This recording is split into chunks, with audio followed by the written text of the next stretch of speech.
Hello and welcome back to the Legal Cheek podcast. My name is Julia Szaniszlo and I'm joined once again by my lovely fellow colleague, Ryan Scott. Hi, everybody. Hello, hello. It's been 5 years since the introduction of the SQE, the Solicitor's Qualifying Examination, in 2021. It was originally billed, of course, as a way to democratise access to a historically elitist profession by doing away with the old LPC system. But its rollout has been anything but smooth, consistently marred by controversies related from anything to marking transparency, exam difficulty, accessibility, and just good old-fashioned mess-ups. Ryan and I are going to take you through what makes the SQE so different to the LPC now that it's been around for a few years, and the kinds of things that have been making its rollout so controversial. But first, we need to figure out what it actually is. As many of you know, the SQE makes the route to qualification a lot simpler. You can study any degree, and it is the default modern pathway for all graduates entering the profession. There are two components to the SQE. The SQE1, which assesses functioning legal knowledge, and SQE2, which assesses your practical skills. And as part of the SQE, you need to complete 2 years of qualifying work experience in up to 4 organisations. Your character and suitability are also approved and assessed by the Solicitor's Regulation Authority, the regulatory body which governs solicitors. But what makes this so different from the old system? I'm sure some of you are very, very aware how this all works, so forgive me if I'm repeating myself, but for those of you who are perhaps still in secondary school or at the beginning of your legal career or aspirations, I think it is quite important to realise how much the system has changed. So the key way that it's differed beyond the actual exams themselves is that this qualifying work experience can be completed, as I said, in up to 4 organisations. These experiences can include working as a paralegal, working in a law clinic, working in-house, or of course any sort of placements that you've done as part of your degree. Perhaps if you did a year abroad and you worked during that period in some sort of legal placement. Under the LPC route, you had to do, as I'm sure many of you are aware, a 2-year training contract, and that was the only way that you could do what is now called qualifying work experience. And this has meant that people who might have, experiences working for a couple of months somewhere will be able to put that towards qualifying rather than having to secure that training contract. Ryan and I will discuss whether this actually occurs in practice, because that is one of the many ways in which the SQE hasn't quite been as successful as it was originally planned to be.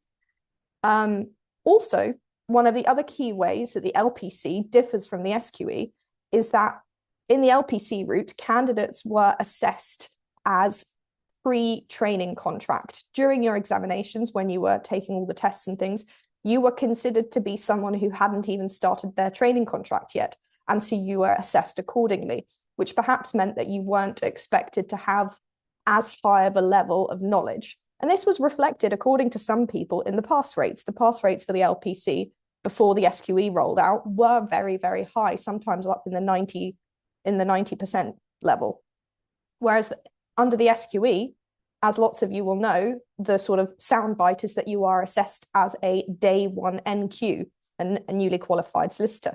So the bar is, at least at first blush, a lot higher because you are thought to be someone who is already qualified. And for some people, this has seemed a little bit counterintuitive. You're only just doing the assessments. Maybe you haven't even done lots of your qualifying work experience yet. But that's something else that we'll be able to talk about a little bit about. But yeah, so these are, I would say, the 2 main differences. But Ryan, do you want to take us through a little bit how the LPC worked in more granular detail? Yeah, sure. So as Julia says, the SQE route is the default modern pathway nowadays for graduates entering the profession. The LPC route was the dominant pathway, however, from 1993 when it was introduced. And it's still open to some people, which I'll get to in a second. But under the LPC route, it's a little bit different to what you require under the SQE. So you either need a law degree, or you need to do a non-law degree and then do a conversion, which strictly you don't need to do conversions anymore under the SQE route. Then you'll do the LPC course, a legal practice course. It's a year-long course just undertaken at university. And then you've got a 2-year training contract and you'll be admitted as a solicitor. So the main differences, as Julia's highlighted, is that under SQE, you can accumulate up to 2 years of qualifying work experience in up to 4 different employers. So you could go to a legal advice clinic, Citizens Advice Bureau, or be a paralegal for those 2-year long periods. Whereas under the LPC, it's just 1 2-year training contract at one employer. The difficulty with that is that it's ultra competitive to secure a training contract. And also, you must do a conversion course if you're all from a non-law background for the LPC. So those are the main differences. Julie's already highlighted them, so I don't want to belabor them anymore. But there are some transitional arrangements in place because the LPC is being slowly phased out and being replaced entirely by the SQE. So by 2032, the LPC will be done with entirely. However, if you started your law degree before September 2021, you can still qualify via the LPC or the SQE route. So for me, I started my law degree in September 2020. So anyone in the year above me as well can also go through the LPC route if they want to. There's just a couple of issues with the LPC route though. So most major law schools are in the process of phasing it out / have already phased it out. So I believe ULaw and BPP are admitting their final cohorts of LPC students now. And I think that's just in recognition of the fact that it's not really as much of a desirable qualification anymore, though it's recognized that some firms is like equivalent to the SQE or it's fine on its own. Quite a lot of big firms will make you actually sit the SQE if you get a training contract with them, even if you have the LPC already. Also, with sponsorship as well, most big firms, if you get a training contract, as I say, will only sponsor the SQE, and they won't pay you back. They won't pay back any kind of like course fees or anything for having done the LPC already. So yeah, anyone who's doing the LPC or is looking at doing it needs to have completed the course and done their 2 years work experience by 2032. So effectively, the last course you'll see is going to be 2029, I believe. So 1 year course, 2 years training contract. So 3 years before 2032 is 2029. So it'll be gone by then. But yeah, now that we've explained both the old route and the new route's qualification, I want to give a little comparison of the two beyond what we've already done. I think the first thing I want to cover is the standardization of the assessments. So with the SQE, it's a single national exam taken by all candidates. It's set by the SRA, which is the Solicitors Regulatory Authority, and it creates a consistent standard. And because it's one exam, there's no kind of variation in difficulty or kind of the assessments. Whereas with the LPC, the assessments were set by individual universities who ran the LPC course. So there wasn't just one course you could do or one assessment you could do, which meant that the assessment standards and difficulty of those assessments could vary between providers, which meant that some universities could have insane pass rates. Like we saw pass rates of 90% at some unis. And I'm not just saying that's because the course was easy. Perhaps it was also due to good teaching, but you also never know either because these assessments vary between the providers. It also meant that it could be much easier for some candidates if they went to a university that had, unbeknownst to them, an easier exam. But yeah, the SQE exam basically gives a consistent standard that solicitors must meet in order to qualify. Julia, do you want to take one of the differences between the SQE and LPC and explain that a little? Sure, yeah. So I think firstly, another thing to bear in mind is that for the SQE, you technically don't actually need to enroll yourself in any official course in order to take the exam. For the LPC, it was sort of like another degree form. You went to a university and you did the course and then you took the assessments. For SQE, you could theoretically take it yourself. But as we'll discuss, that's something that, can be not as effective, but yeah, that we'll come to that. What this means is that the exam fees, I'll talk a little bit about the cost, they're quite high. So just the exam itself is, I think, almost £5,000. But if you add a prep course onto that, which lots of people recommend you doing, even though you don't need to, these can range between £5,000 to £20,000, which is really quite steep. You don't have to take the SQE1 and SQE2 back to back. So you could sort of split the weight of the costs and do it slowly. But for anyone who is trying to self-fund, that's a particularly high cost barrier for something that isn't even necessary. So it's going to create a gap between people who can afford to self-fund the prep courses and those who can't, who may want to just self-study. So yeah, there's a question of effectiveness there. But for the LPC, it was just sort of, you went to a university and you paid, I think, some of the lower level, it was around £9,000 to up to £17,000. So the cost difference isn't as big, but it's sort of ironic that given the fact that the SQE has billed itself as something that doesn't even need the prep course, it will still run you basically the same amount of money depending on where you go. But yeah, and obviously it was built as a way to improve accessibility to the profession, but this is one of the things we'll get into is like how effective has it actually been at doing that. Ryan, do you want to take one of the next ones? Yeah, so just actually on the point of improving access to the profession, it's removed this training contract bottleneck that was originally in place. So, as I say, under the LPC system, candidates had to secure a 2-year training contract, and those are very, very competitive, as you all know if you are applying. Whereas under the SQE, students can accumulate their qualifying work experience, their 2 years of qualifying work experience from up to 4 different employers. So that can be a legal advice clinic, Citizens Advice Bureau, paralegaling, anything kind of adjacent to that will count towards it. So in theory, that was supposed to improve access to profession because, well, you can seek alternate experiences to basically back up your legal work experience. But we'll discuss whether that's been effective later or not. And it also lowers financial risk. I mean, Julia's mentioned the cost there. The costs end up being similar if you factor in exam fees and also prep costs between the LPC and the SQE. However, between the SQE1 and the SQE2, you can take a break in between. You don't have to sit the exams back to back. So for a lot of candidates, what they'll do if they're self-funding is they'll work while preparing for the exam or do one exam like full time and then decide to go back to work for, I don't know, a year or two or however long they want to save up some more money and then be able to afford the SQE2. So it allows people to just save up some money in the meantime, split the cost of both exams. I'd say as well that with the one of the other differences between them is that there's no requirement for any specific type of degree under the SQE. You don't have to do a conversion course anymore, but quite a lot of people still. The SQE basically builds upon undergraduate law knowledge. It builds upon the 7 core modules you learn at undergraduate law, so contract, tort, criminal, and all the rest of the shebang. So it is useful to have that undergraduate law degree there or have done that the PGDL, but that's no longer necessary. Whereas under the LPC, you strictly had to do that. Julie, is there any other differences we haven't yet covered off? I think I won't go into this in too much detail because obviously I haven't done it myself, but I think there's a bit of a difference in the way that your legal knowledge is assessed. I think the LPC really focused on assessing quite practical skills.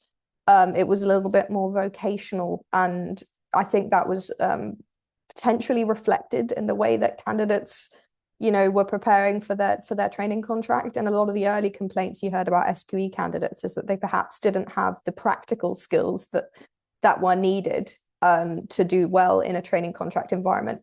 That's always a little bit like, perhaps those were just teething problems. But yeah, there was this focus on vocational skills and training in the LPC, whereas the SQE splits the practical and the theoretical almost down the middle.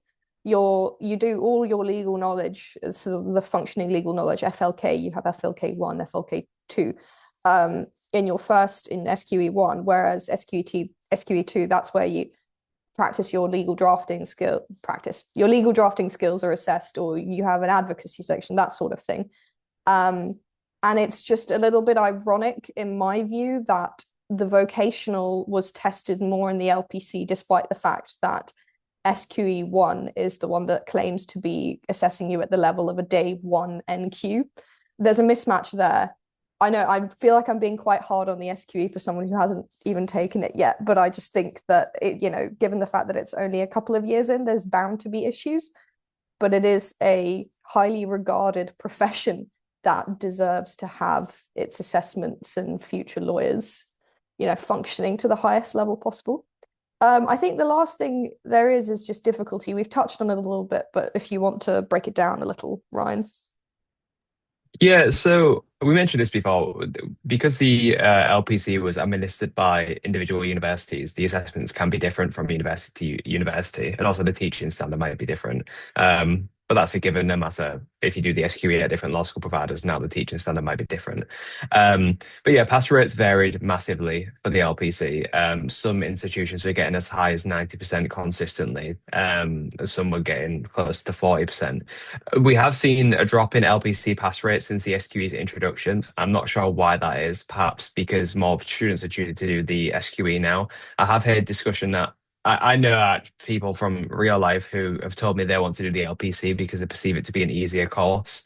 So perhaps there's fewer people choosing to do the LPC, and then the candidates who might be not as able are trying to go for an easier course, and that reflects in the pass rates. I'm not sure entirely.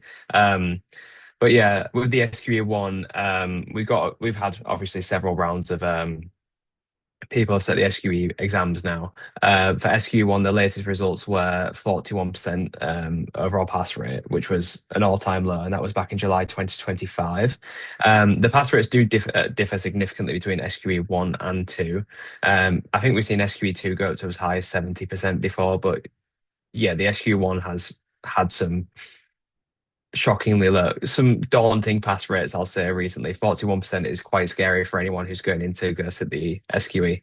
But with that, we want to talk about some other issues that the SQE might be encountering in practice. So first of all, we talked a lot about qualifying work experience and the ability to accumulate all these different experiences from different employers rather than just doing a traditional training contract.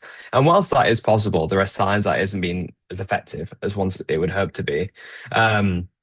So big firms won't take into it, or not necessarily weren't. There's kind of an unspoken rule at many big city firms that they won't take into account any previously accumulated qualifying work experience. And it's not a hard and fast rule. It just depends on the circumstances.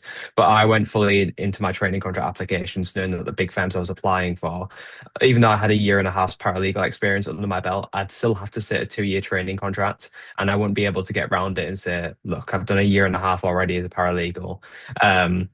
Can I just do 6 months, a 6 month training contract to fill out that 2-year qualifying work experience period? And from the firm's perspective, it is understandable. You obviously want your trainees to be trained to a consistent standard and to your level.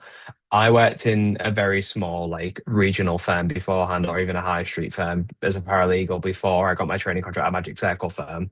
So it might be understandable from the Magic Circle firm's perspective that they want to know that you're being taught to a really high standard, you're doing really high quality work, and you're being given the responsibilities that would be expected of an NQ, because ultimately that's what, if you have the 2-year training contract, if you have the 2-year qualifying work experience, you'd be going to become an NQ. Um, Also, from the paralegals perspective, you might have spent years in practice, and you might be working beyond the level of an, or at the level of an NQ lawyer. I know at my firm, I was doing a lot of like uh, very typical NQ tasks that you wouldn't really expect a paralegal to do. I think it just depends on the size of the firm. Usually, sometimes you see in really small high street firms, you get a lot of responsibility because the teams are really lean. So it might be frustrating that you've done so much experience. Like say you've been a paralegal for 10 years and now you want to become a solicitor, that won't be taken into account. Um, but yeah, there's also difficulties in that it's more difficult than I think it was originally anticipated to actually secure these different qualifying work experience stints. So it's very difficult to secure a training contract full stop.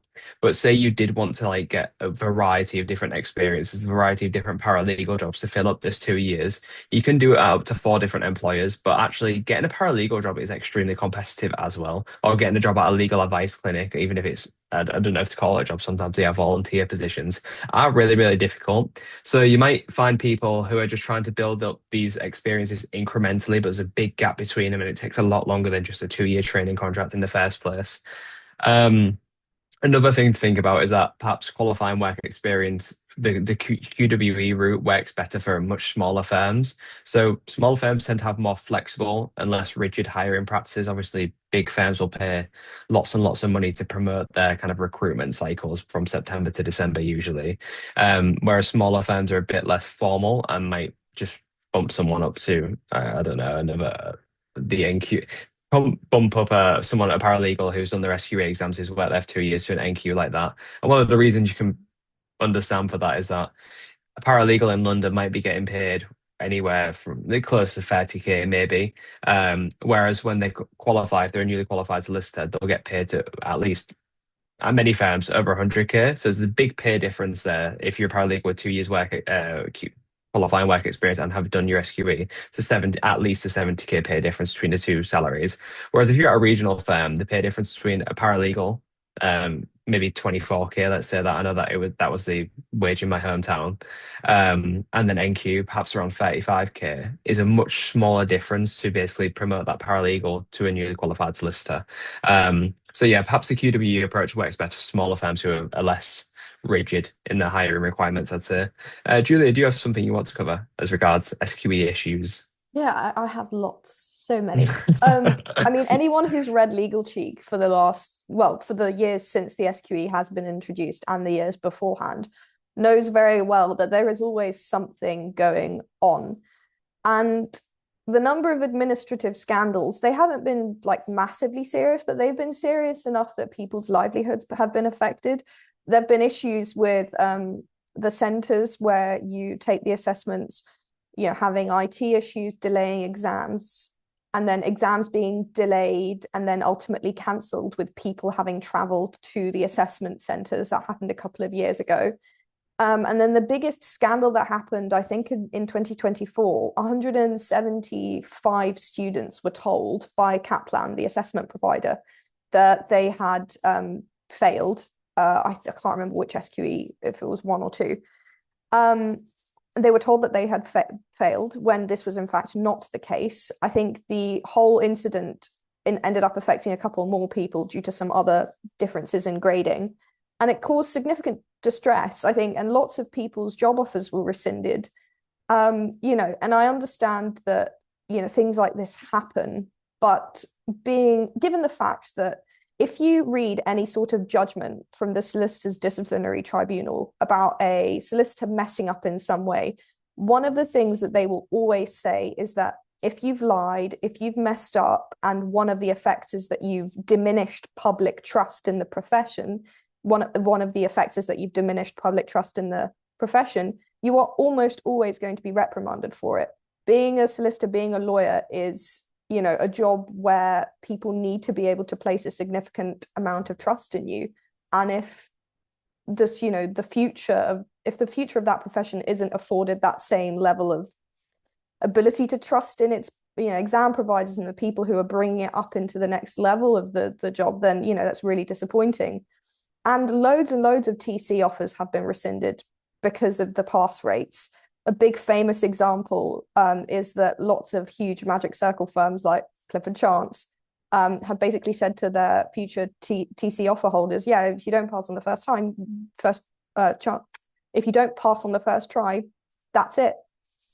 We'll give you a phone call and that's it. And all of that effort that you've put into the graduate recruitment, all of those, Watson Glazers and that you've done, all of that interview prep, and all of that work that you've perhaps even done on the SQE, a new exam, which hasn't really properly been sense checked, doesn't matter. It doesn't matter that there are still issues with the way that the exam is being run. All of that work, gone. And so that has naturally had a bit of an effect on students and the way that they perceive the exam. So I think in December last year, the SRA released a report, I think it was called a phase 3 report, and it specifically covered or dealt with perceptions of the SQE by both law firms and candidates themselves. And we wrote about this in Legal Cheek, and what we found was that law firm confidence, like the law firms themselves, have actually become, that has become, law firm confidence in the SQE has increased. They're quite happy with the way that it's working. Especially since at the beginning of its rollout, lots of law firms were a little bit concerned that LPC graduates were performing better on the training contract. That seems to have dissipated as far as I'm aware, but candidate confidence has decreased by a country mile. And this is for a number of reasons. Number one, there is a severe lack of past papers. I mean, imagine you're doing your GCSEs or your A-levels. How do you practice? You look back and you look at past papers. Obviously, makes sense. The SQE has only been around for a number of years, so past papers themselves, we won't have as many. But there are there aren't that many just sample questions that people are able, or official sample questions that are actually released by Kaplan that people are able to practice with. And practice makes perfect for us for an assessment like the SQE1, especially where it works. I think what's it called? MCQs, multiple choice questions, right? You need to be able to choose the best option, and that sort of only really works if you're able to work through as many sample questions as possible. Another reason that people are sort of lacking in confidence in the SQE is this lack of clarity surrounding pass rates at different providers. So we've talked a little bit about the fact that you don't need to go to a course provider and take a course to do the SQE1. You can self-study. But lots of people still choose to go to either ULaw, BPP, Barbary, all of these, and there are a number of other ones as well. But the SRA promised a couple of years ago that it would release individual pass rates for each of these providers. We spoke a little bit about this last year, or earlier this year, sorry.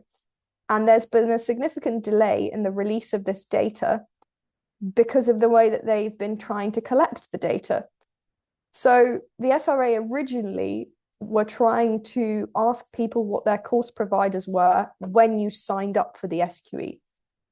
This obviously did not work out very well because when you sign up, you maybe don't know what provider you're going to have. Your provider might change, or a number of different things may change. So it's a better idea to ask at the end of having done your SQE what provider you've used to ascertain, differing pass rates for different providers so that students can make, or candidates can make, more informed choices. So that's one thing. So there's a lack of clarity on the different pass rates between the providers, lack of past papers. The syllabus has been seen as unclear. People don't really know what's being expected of them. And this has resulted in that sort of low pass rate bonanza that we've seen. It's just sort of going up and down.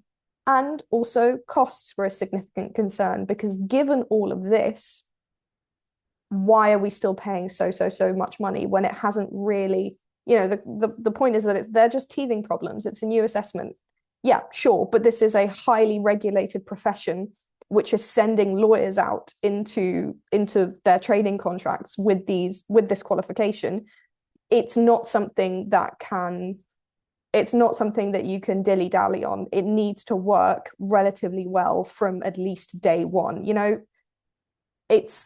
I don't know if you agree with me, Ryan. I feel like I'm being overly harsh, but I think, for such a profession, you need to be able to get things done. I mean, these lawyers are doing billable work by the time. I agree. Yeah. A rather scathing disquisition on the errors of Kaplan and the SRA, but I do agree with you. I think people who don't have investing your time into getting a training contract is such a burden. Like I was working full time whilst I was trying to apply for my training contracts, and trying to balance everything after work every night and know which firms I want, come up with a short list of which firms I want to apply for, writing out the application processes, maybe getting past the first stage and then having lots of video interviews to do or online tests. Like it just all keeps adding up. They're never just a 1 or 2 stage thing. It takes a very long time to get through.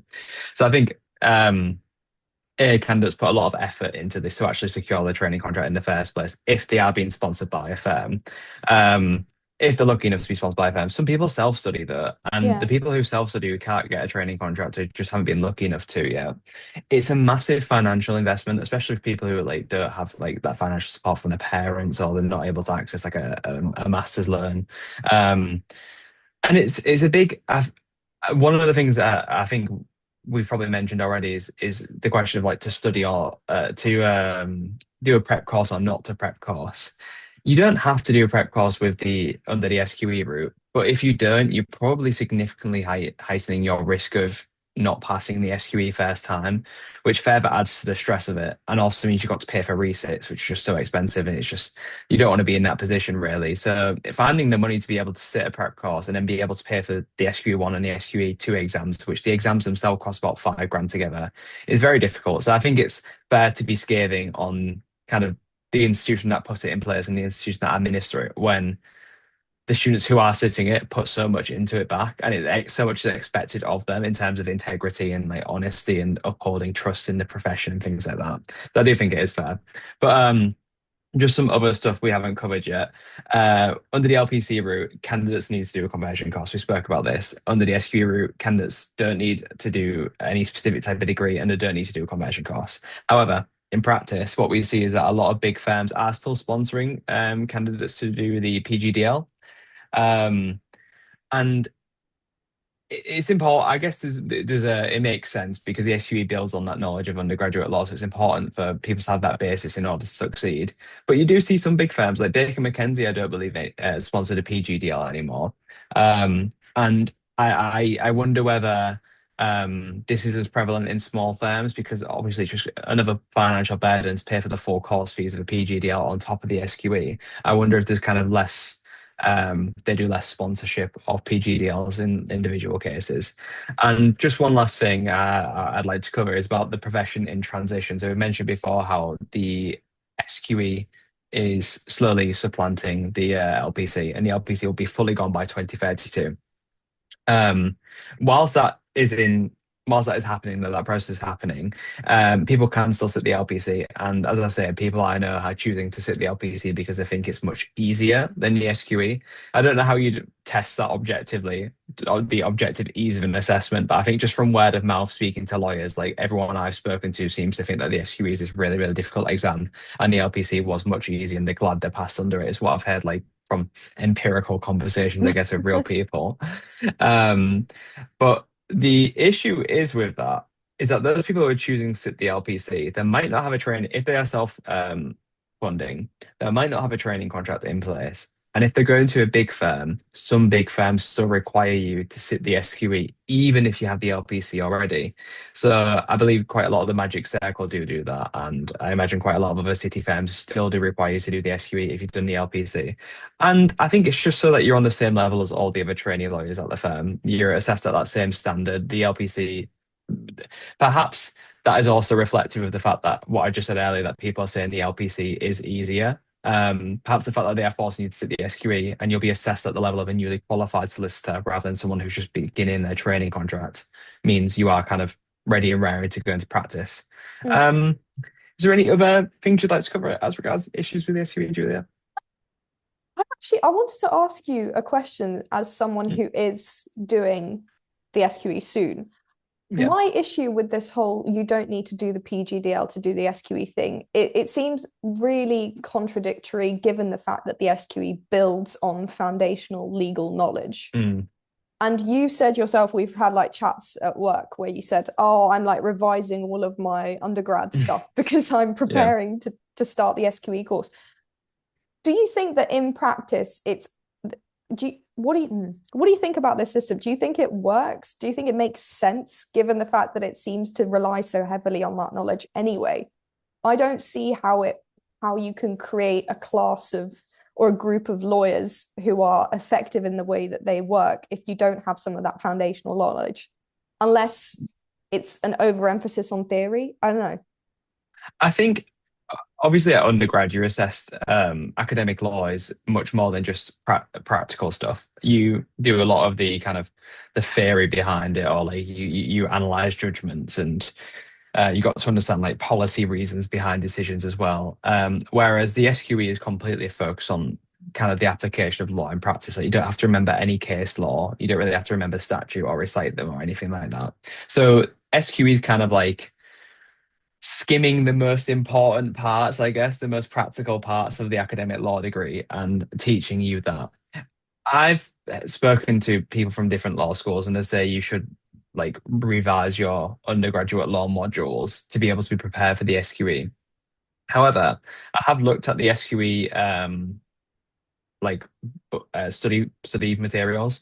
Um, and all of those same seven modules from undergraduate law, there is a textbook for. There's an equivalent SQE textbook, or like there's a module in FLK1 or FLK2. So contract, tort, criminal, constitutional, admin, legal system. This might be another one I'm missing. I can't remember which one though. But there is a corresponding SQE textbook. It's just that like SQE textbook covers it in very like High I was going to say level. yes, Yeah. in a very high level of detail. Like it just kind of it doesn't go into the depths of it, I'd say. So I guess the benefit of having the undergraduate degree or the conversion course is that you do have that more uh you do have a better understanding of why the law is as it is, or kind of being able to assess it or review it, or yeah. Whereas with the SQE, it's just all about how it works practically. I guess it just gives you a better understanding. I don't know if it's necessary from what I've read in the SQE materials. I think you could still get an understanding of the law without having done an undergraduate law degree or a conversion course, Yeah, and that's probably why it's not required. But most firms still do. I think firms just want to put you on your best footing, really. The yeah, firms who sponsor you on your PDDL want to make sure you're just going to do as well as someone who's done a law degree. But yeah. I did my law degree 3 years ago now, and I've got to tell you, I have forgotten absolutely. Whenever I would finish a year of law school, everything I got taught that year had gone out Oh, my brain because I'd had to focus on the next year's thing. So revisiting my uni notes has it's kind of jogged up memories. Like yeah. I can remember like the loose framework of things now. I'm like, oh, I remember learning that. But if you ask me about, I don't know, what the requirements for theft in criminal law, I could not articulate that to you very well. No, But it's very yeah, it's interesting. an interesting one. Yeah. I don't know. I feel like I remain skeptical, but we'll see once I take the law conversion to see if I actually think it helps. But yes, I think that takes us to the end, unless there are some other things that we need to discuss. I don't think so. Yeah.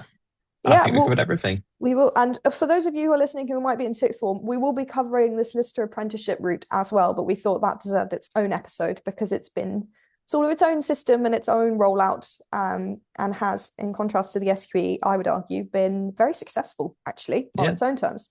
But yes, thank you very much for listening. We'll see you next time. It's bye from me. It's a bye from me as well.